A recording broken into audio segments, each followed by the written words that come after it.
At sa wakas mga kainday, mga kaulo, napagod ang inyong lingkod ngayong araw na to. Grabe. Natapos din ang aming training. So very useful naman.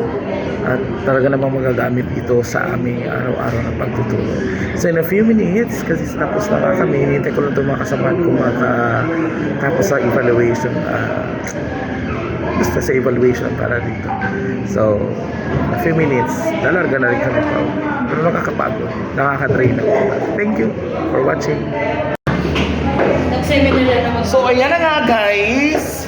At sa wakas, natapos na rin ang aming napakapagod na araw. Ayan, uuwi na nga kami. Ano yan? Tinitingnan niyo yung mansionis mo dyan? Ay, oo. Ayun, oo. Kita niyo yan guys? Hindi, syempre. So manghihingi ka. So doon tayo pupunta. Ano sasabihin mo? Sinabi ko kayo ng payong ito. Thank you po. Very good! May natutuhan.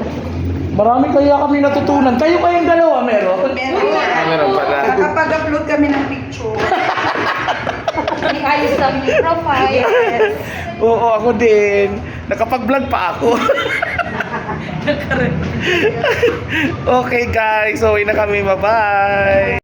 Tara. Ay, ang laki. Wala, di ba yata na po?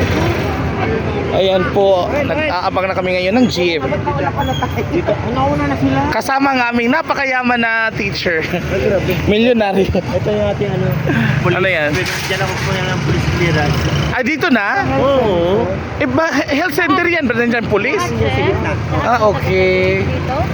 Pwede rin sa Taguig, Yan. pero mas maraming pila dito. True. Bago lang po. Ito yung station 2 nila. So wala na tayong jeep na masakyan. Ayan o, pasok nyo.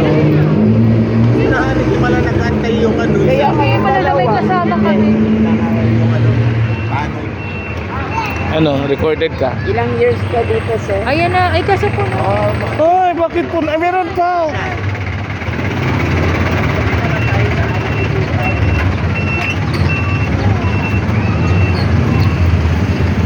Aray ko.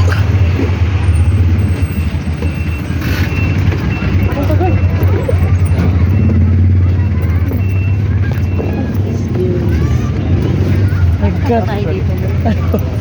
Ano girl? Magkano ba? Libre mo na kami? Dahil senior ako.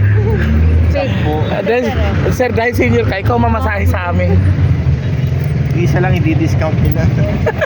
I-discount lang pala. Bye daw.